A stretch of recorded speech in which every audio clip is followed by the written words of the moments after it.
Hey guys, welcome back to Real Talk Rates and Repeat with your hosts. This is Queenie. I'm Gary Lai, and this is a very special episode. We're actually in person. If you can't tell, this is not AI. It's not. It's I'm about to like push that wall down. well, No, it's actually not AI. we'll probably be missing some fingers or like it's all weird if it is AI. But no, we are in person. Super excited. This is the first time that we're actually recording in person. So we're trying to make it as special as possible. Yes. So I don't know. I'm still trying to learn how to get comfortable with this. Yeah. So I'm so used to doing it with you, like through remote.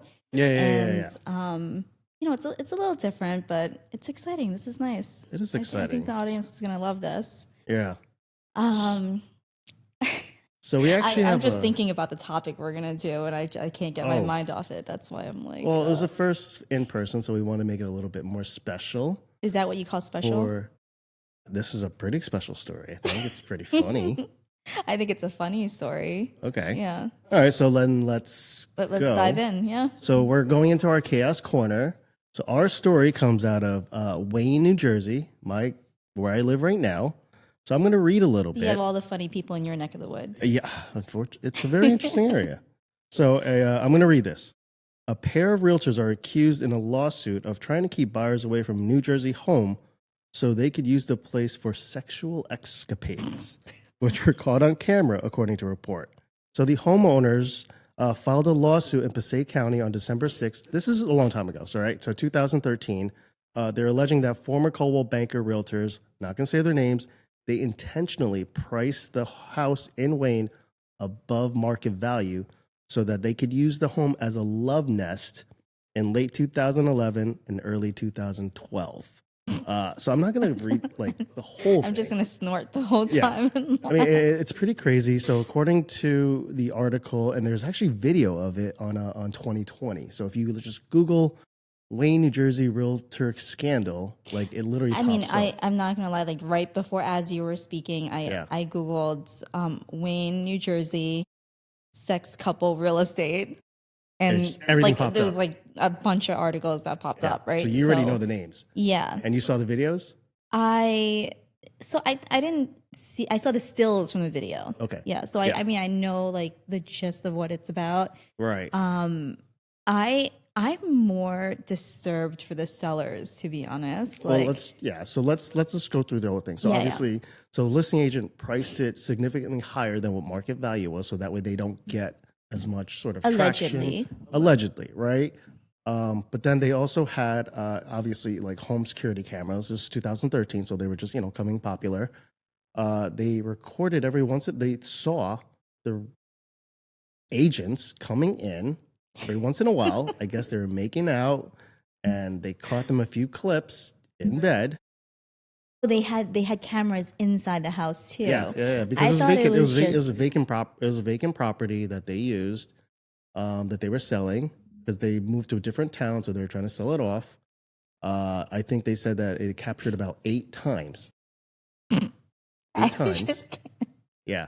And they even went as far as making a separate key. So that way, whenever they went to the lock, it with the register. Lockbox, right? Yeah. So it doesn't register. Oh my goodness. Okay.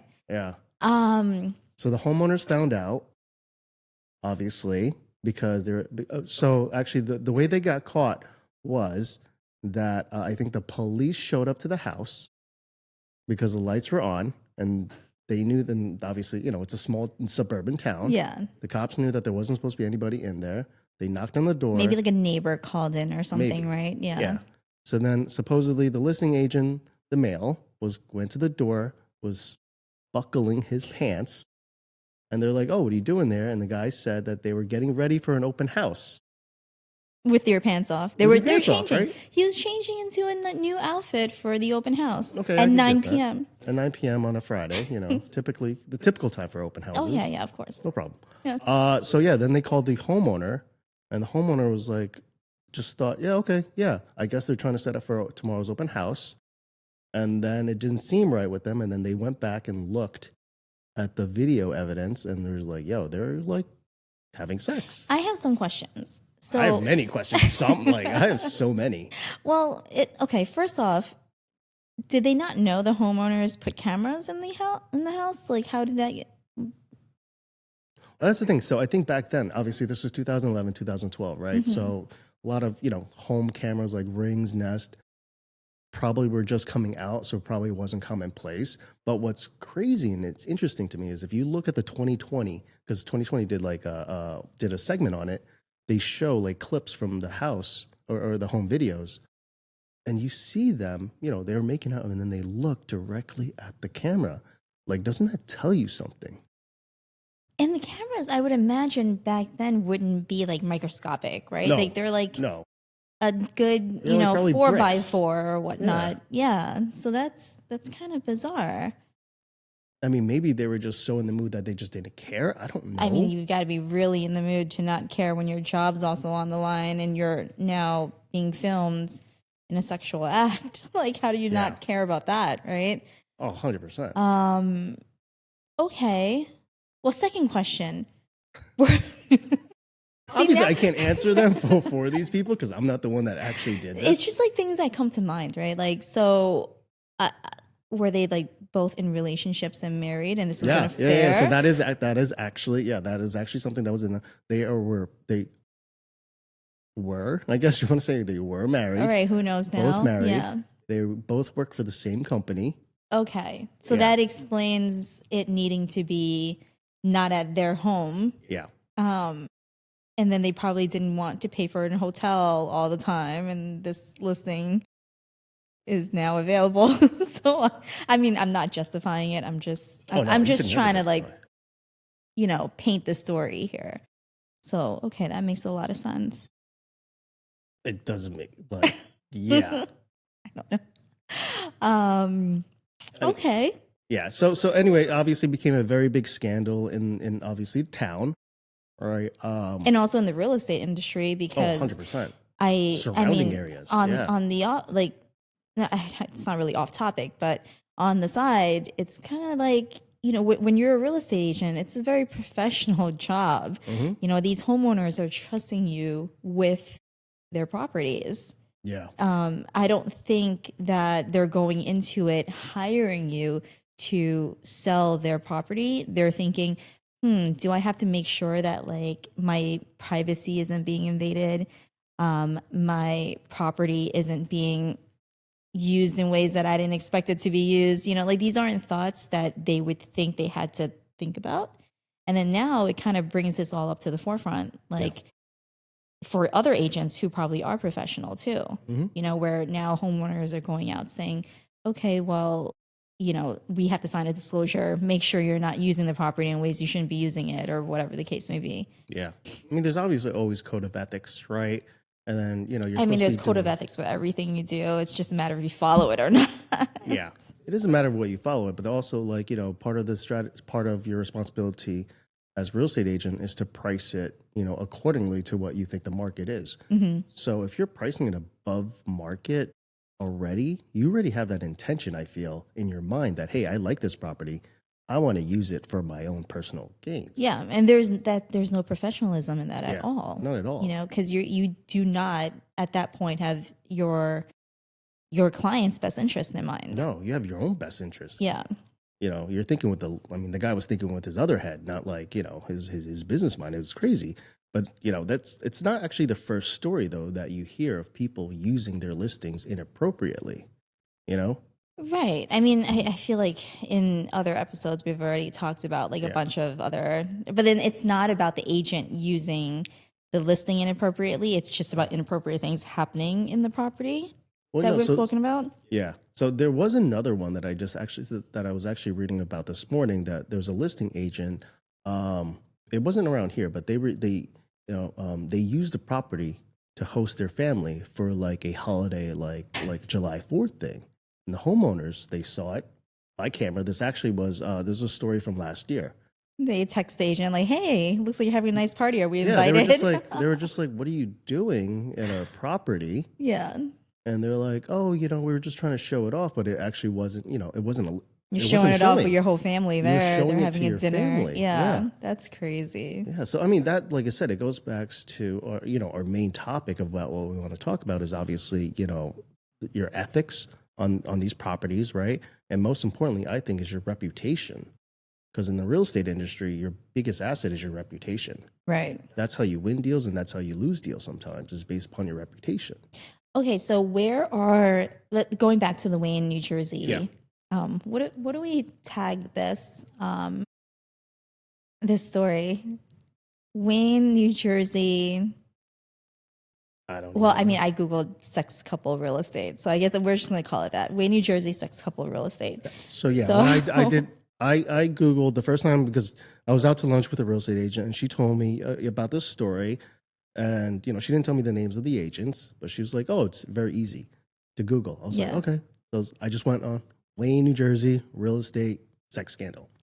So one of the things that I looked, I was able to find is that they actually got sued. So the sellers Yeah. actually did file a complaint and sue them for invasion of privacy,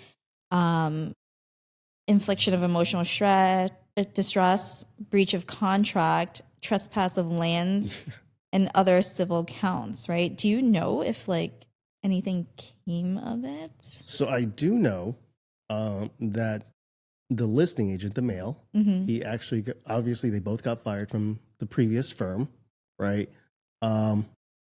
The other agent, his name was so tarnished that he moved out of state. But he's still a real estate agent, but he's practicing in a different state now.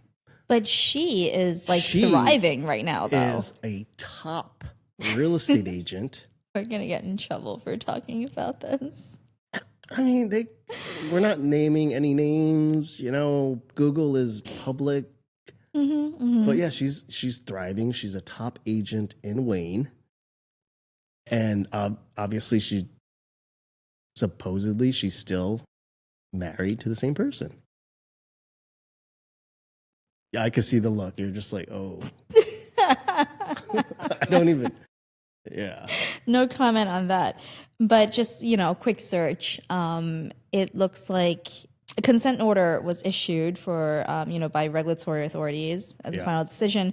But there's nothing about whether whether the seller won the lawsuit or if there was any compensation involved or anything like that. That's not, at least it's not public information. Yeah, it's not public information. I'm assuming they probably settled out of. I'm sure there was some sort of settlement. Yeah. Probably some sort of disciplinary action from from obviously their firm, which obviously they got let go, but also probably from New Jersey Realtors. Okay. Yes, I can imagine that. Yeah. Yeah. That's so bizarre. I mean, that's a pretty crazy story. It just seems like all our crazy chaos corner stories have to deal with some sort of bodily function. Is that what you call a sex scandal? A bodily function? Well, I mean, last time you told us about somebody using their listing as a porno set. Yeah, porn set. That was fun. That was a fun one. I mean, I wasn't there. Obviously, I'm just saying it was a story that I heard. Yeah. And then the other one was about the drug addict squatter. Yes. So yeah, it's a lot of bodily functions involved. Drug addict squatter that was taking a poop when the real estate agent came into the house. So yeah, some very interesting stories. We really have to kind of be a little more professional, Gary. Jeez. Then it wouldn't be called Chaos Corner. That's true. That's true. Anyway, so let's go back. So the main sort of topics of the discussion, right, are obviously the code of ethics, right? How do you adhere to that? And especially with newer agents, obviously, these things, even though you have access to that, you have access to these, but you have to act as professional as possible, right? You'd be surprised, right, by how much this seems like common sense.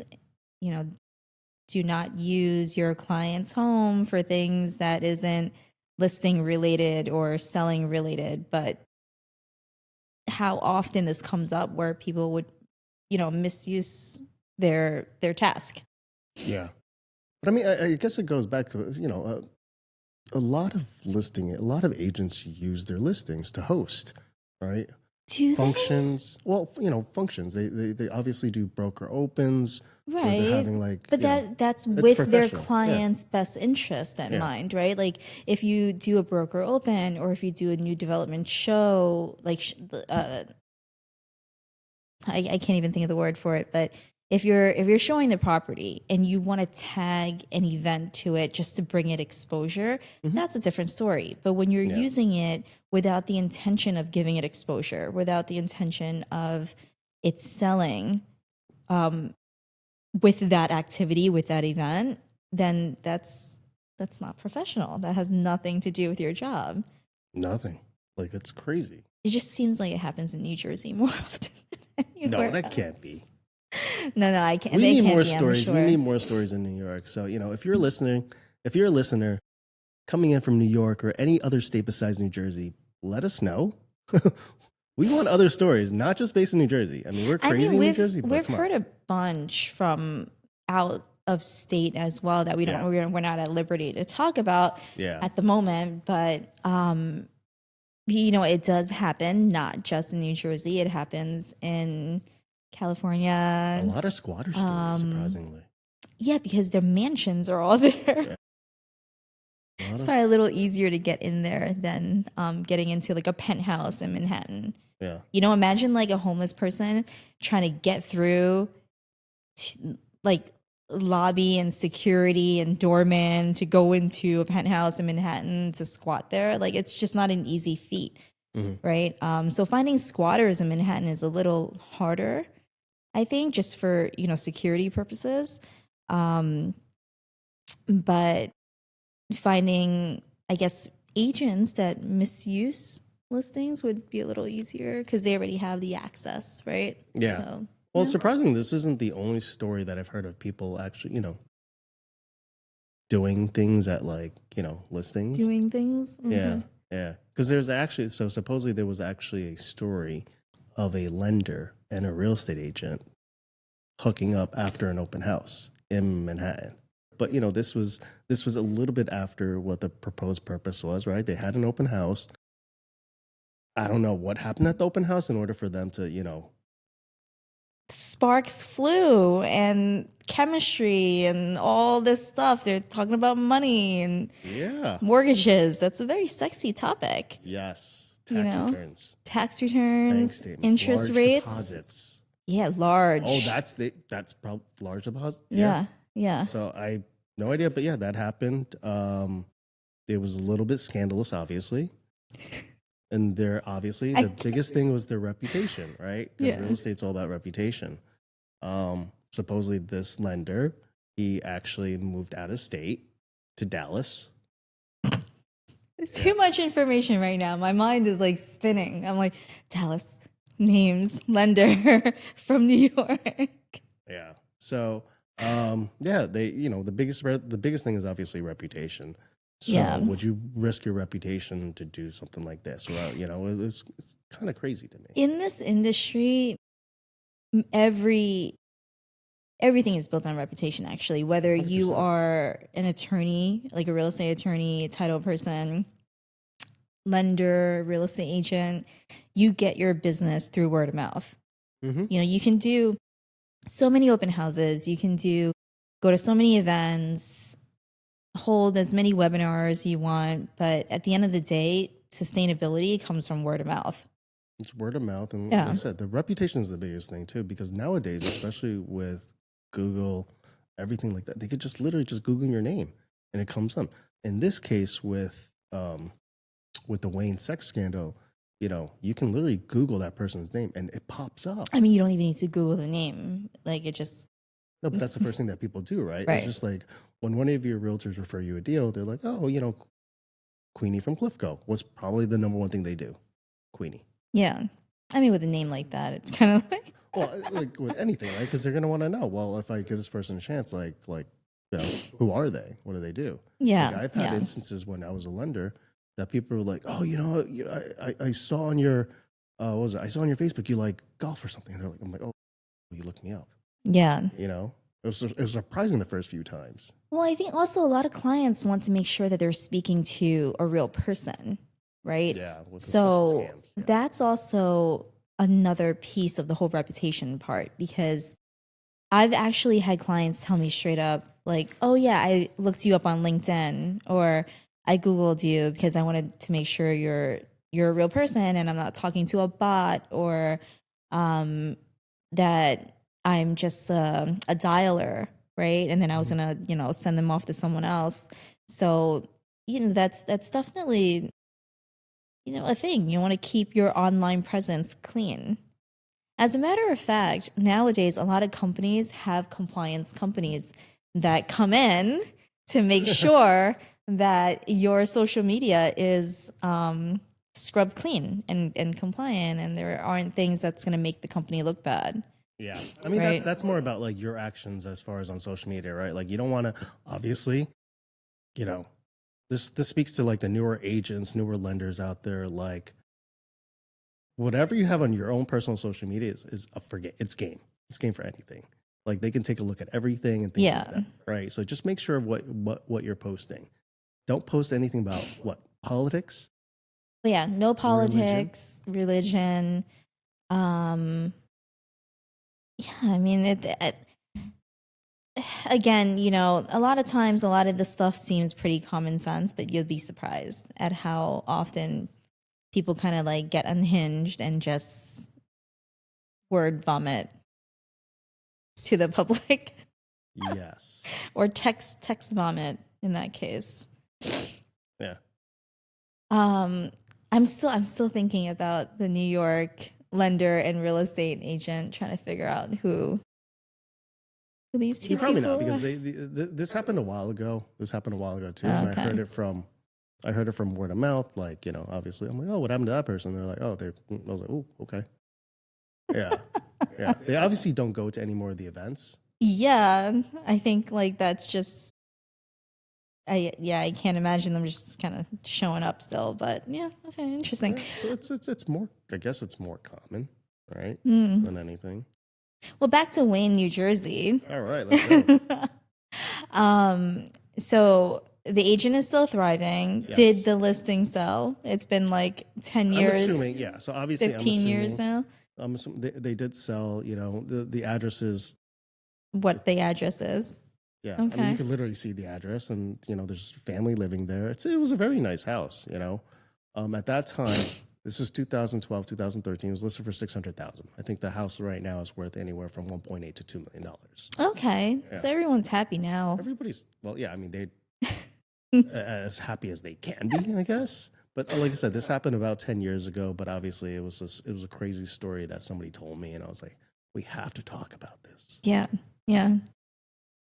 I wish we can like find a story that just deviates a little bit from sex and poop.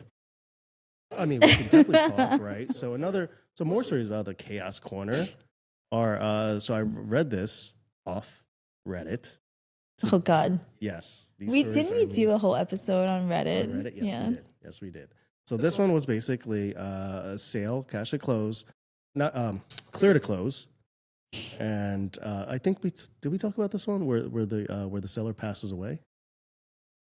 No, I don't know. I can't remember. Yeah, so they went that through does the whole... something grim like that. Does sound like something we would talk about. So yeah. Oh, okay. Yeah. So I read off Reddit that an agent had a transaction. Everything was going smoothly. They were about like 3-4 days to closing. The seller passes away, and then they had to go back. They had to they had to execute the will and everything like that. The executor had to agree to the sale again. I mean, it delayed. Obviously, it went through. They were clear to close. So it did close finally, with a little bit of delay of trying to sort of transact what happened with the seller. Okay. So it did close. It wasn't like a crazy story, but it is something that it's not normal. Yeah, I mean that's not normal, but I wouldn't put it in the chaos corner only because it's something that's like of natural causes, right? Like if one of the parties pass away, like it's something that you can't control. It's a delay that is you can't blame, right? As a matter of fact, me personally, I've had 3 transactions in my 20 years of doing this where the one of the parties had passed right before closing. And I actually don't even remember if the deal ended up closing, period. Like I think one of them just died. Well, the irony, the deal died too. Well, there you go. But yeah, it was definitely it's one of those things that happen. You just kind of have to deal with it and just be like, all right, well, Yeah. this happens. If you can handle delay, then we, Just go with we it. go with it. If you Yeah. can't, then everyone just has to move on, right? Yeah. I mean, there's another story where there was a girlfriend was looking at a property, and what finally went into contract. She is a personal care aide, right? So the single mom, personal care aide, boyfriend, um, looked at a property, liked it, made an offer, got accepted, went through the whole process. When they're about to close, as you know, what do they do? What do they do right before they close? They do a verification of Walk through. employment. Oh, Yeah, yeah. they do a verification Mhm. of employment. So so they try to verify the employment, and supposedly she got fired from her personal care aid agency. They're like, oh, why did they get fired? Supposedly, so her boyfriend, they were basically scheming. Her boyfriend filed a disability so that way her girlfriend could be I guess, his aide. So they're both getting paid.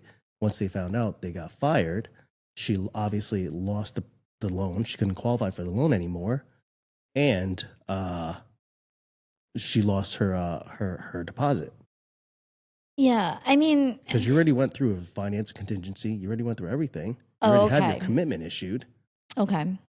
So I was gonna say, like, just for clarification purposes, when we do a verification of employment, we don't dig that deep where we No. say, oh, okay, they're terminated. Why did they get terminated? What was the reason? Things like that, right?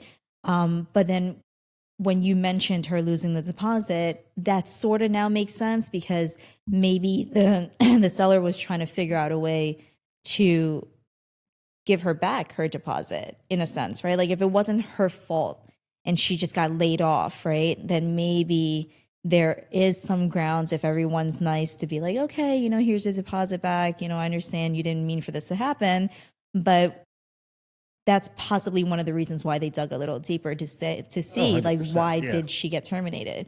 Did she just like quit? Because then now it is her fault. She's willfully making this happen to not qualify. Or if she got terminated over something that she did that she shouldn't have done, if I was a seller, I probably would keep the down payment too. So I guess the takeaways are, act as professional, right? And as fiduciary as possible when you're a real estate agent, right? Just make sure that you have your client's best interest, not your own personal interest in mind. Because everything you do, your reputation is at stake, and it's not, real estate is not transactional. It's always relationship based, right? They know everything. So just, I think, And on a legal standpoint, the sellers do have enough ground to file a lawsuit against the agents. Like it's not Yeah. about whether, like, I don't know if they won or not. It's not public information, like we said, Nope. but can they file a lawsuit for invasion of privacy, for breach of contract, for all that stuff? Of course they can, because they went and hired these people with the intention of selling their property, not to give their property to them to use at, however way they want to. Yeah. So, yes, it's not just your reputation that you're ruining. You're actually putting yourself at risk for a lawsuit if you're not, acting ethically. Yeah, 100%. Yeah. Just always act that ethically. Just remember your reputation is always at stake. It's just a crazy side story that I was just like I had to share. Yeah. Anyway, If anyone else has other stories for us that you Crazier. think is crazier or that you want us to dissect or talk about, that's where not to sex find related. us. Not sex related. Let's it's something that's away No, I from mean it sex. could be, but if there's something that isn't, then we'll talk about that too. I don't want this to turn into like a sex cast or whatever. It just happens. It just like you said. It just happens to be these ridiculous, crazy Yeah. stories that involve Yeah, but these we're instances. we're open to talking about anything that has Yeah. to do with real estate. And that if you find bizarre or not, just DM us, leave us a little comment, or I'm sure most of you know how to find us Yep. personally. So. Yeah. Well, so thanks for tuning in to this episode. We're your hosts again. That's Queenie. I'm Gary. We'll talk to you next time.